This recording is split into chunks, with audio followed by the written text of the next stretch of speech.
एवढंच सांगेल की आम्ही जन्माच्या अगोदरपासून जवळपास 150 वर्षापासूनची ही गेवराई शहराची नागपंचमीची परंपरा आहे।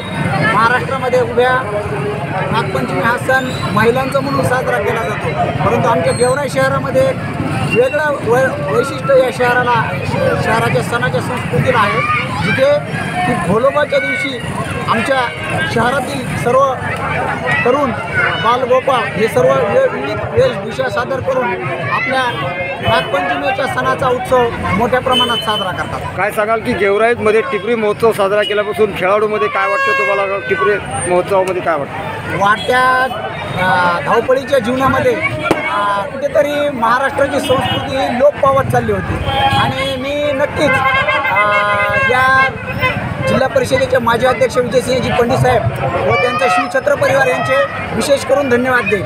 कारण की काय होत चाललं आहे, समाजामध्ये एक दुबळीचं वातावरण असताना त्यांनी अशा याच्यात गेल्या 4 ते 5 वर्षापासून लोप पावत चाललेली संस्कृती जी आहे आमची नागपंचमीची आणि भोलोबाची, ही संस्कृतीला उजाळा देण्यासाठी त्यांनी एक टिपरी महोत्सव सुरू करून विविध बक्षिसांचे आयोजन या ठिकाणी केले आणि लोप पावत चाललेल्या कलेला त्यांनी एकदम म्हणजे बंद पडत चाललेली होती तिला आज त्यांनी प्रगतीपथावर आणलेलं आहे आणि खेळाडूंमध्ये उत्साहाचं वातावरण त्यांच्यामुळे निर्माण झालेलं आहे।